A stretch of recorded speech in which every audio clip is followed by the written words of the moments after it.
Hello and welcome to The Search. I'm Shahei Jurgen. In this study, we're going to examine Psalm 67, and we'll begin by reading the psalm in its entirety. Psalm 67, for the director of music with stringed instruments, a psalm, a song. Verse 1. May God be gracious to us and bless us, and make his face shine on us, so that your ways may be known on earth, your salvation among all nations. May the peoples praise you, God. May all the peoples praise you. May the nations be glad and sing for joy, for you rule the peoples with equity and guide the nations of the earth. May the peoples praise you, God. May all the peoples praise you. The land yields its harvest. God, our God, blesses us. May God bless us still, so that all the ends of the earth will fear him. The title of our study is A Blessing for the World. A Blessing for the World. Queen Elizabeth II died on September 8, 2022. She was the Queen of the United Kingdom for over 70 years and the second longest reigning monarch of any country in history. The United Kingdom is a constitutional monarchy, which means that while the reigning king or queen is the head of state, his or her powers are derived from the UK's constitution. Additionally, the monarch is also the head of the Church of England. Now, after Elizabeth's death, her son Charles became king. Since the monarch is both the head of state and the head of the Church of England, the coronation of King Charles was both a civil and a religious ceremony. In the United Kingdom, the role of Prime Minister is the highest position in government. At the king's coronation, the Prime Minister read a passage from Colossians to speak a blessing upon the new monarch. For this reason, the Apostle Paul writes, "Since the day we heard about you, we have not stopped praying for you. We continually ask God to fill you with the knowledge of his will through all the wisdom and understanding that the Spirit gives, so that you may live a life worthy of the Lord and please him in every way, bearing fruit in every good work, growing in the knowledge of God, being strengthened with all power according to his glorious might, so that you may have great endurance and patience, and giving joyful thanks to the Father who has qualified you to share in the inheritance of his holy people in the kingdom of light." Colossians 1, verses 9 through 12. Now, the purpose in reading this text for the king's coronation was simple. This is a petition that God will bless the king so that the king's reign may be a blessing for the country, the United Kingdom in this case. Now, this whole concept really derives from Scripture in the idea that God's blessings are often mediated through God's people. For example, God blessed the first human pair and said, "Be fruitful and increase in number, fill the earth and subdue it." Genesis 1 and verse 28. You might recall that God blessed Abraham and said, "You will be a blessing, and all peoples on earth will be blessed through you." Genesis 12, verses 2 and 3. God elevated David's special heir to inherit and rule the earth and subjugate the nations, and said, "Blessed are all who take refuge in him." That's Psalm 2 and verse 12. So we see this theme from Adam to Abraham to Israel to Jesus and to Christians. God blesses his people so that they can become a blessing for others. Psalm 67 is also about this very idea, asking for God to bless Israel so that Israel can bless the nations. Psalm 67 opens with this line, "May God be gracious to us and bless us, and make his face to shine upon us." Now, this is an abridged quotation from the book of Numbers, which records an important prayer of blessing that Israel's priests were to offer on behalf of the people. Yahweh said to Moses, "Tell Aaron and his sons, this is how you are to bless the Israelites. Say to them, Yahweh bless you and keep you. Yahweh make his face shine on you and be gracious to you. Yahweh turn his face toward you and give you peace. So they will put my name on the Israelites, and I will bless them." Numbers 6, verses 22 through 27. God had made specific promises of blessings to Israel if they remain loyal to him. Those blessings included children, prosperity, land, good health, and even his abiding presence among them. And so the priests were charged with praying for the people that God's blessings would indeed flow to them. The structure of this three-line prayer is well crafted. In the original Hebrew, the first line is 3 words, the second is 5, and the third is 7. And so you get the impression of a stream of blessing that begins just as a trickle and then flows ever more strongly. Grammatically, there's no need to repeat the name of God in the second and third lines, yet every line opens with Yahweh to emphasize the source of these blessings. Each line includes 2 verbs, and it seems that the second verb is meant to explain the first. So we start with Yahweh bless you. Well, but in what way? By keeping and protecting you. Then we have Yahweh make his face shine on you. But how? By showing acts of grace, such as answered prayers, deliverance from troubles, and rescue. And then Yahweh turn his face toward you. Well, and then what? You will enjoy peace, health, well-being, wholeness, and even prosperity. By blessing, shining, and looking upon his people, the invocation is centered on God remembering Israel. This is why many lament prayers discuss God's perceived absence, like, my God, why have you forsaken me? Why are you so far from saving me, so far from my cries of anguish? That's how Psalm 22 opens. In this sense, if God is far away, he can't help. If he is avoiding me or ignoring me, then he is not looking upon me favorably. But if he's near and he's smiling on his people, well, then his protection, grace, and peace will be with them.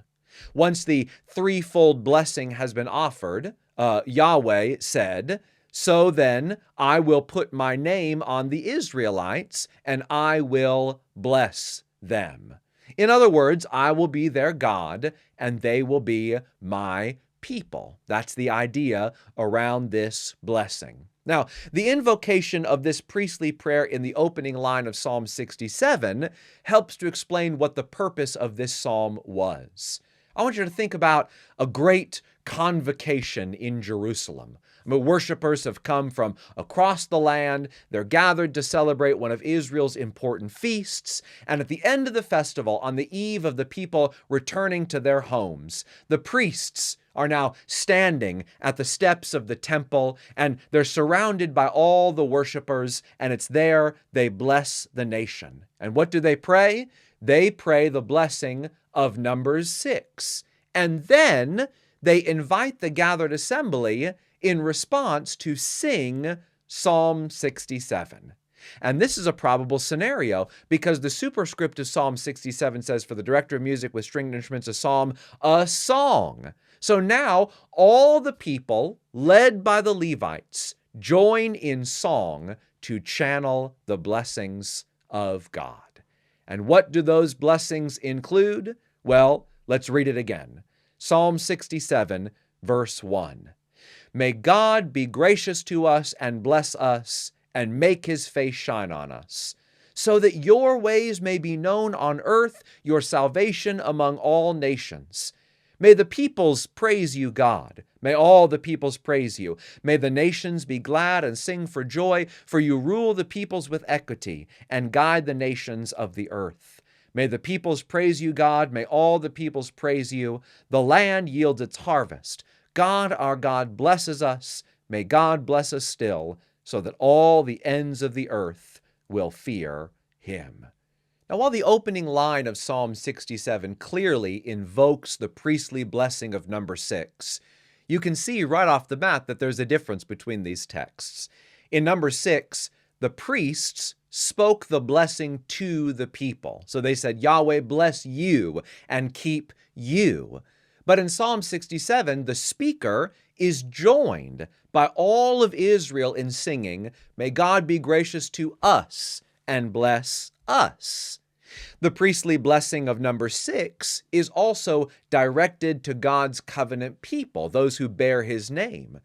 What's remarkable about Psalm 67 is how the priestly blessing for Israel is assigned a significant outward-looking purpose, so that your ways may be known on earth, your salvation among all nations, verse 2, so that all the ends of the earth will fear God, verse 7.